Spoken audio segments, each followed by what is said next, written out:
Hello dear friends, I'm gonna show you how to fix a crossplay game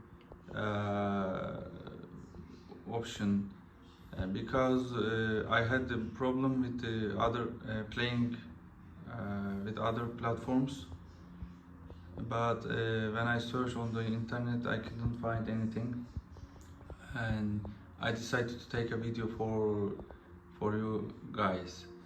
And now we are going to settings and user and accounts and privacy, and go to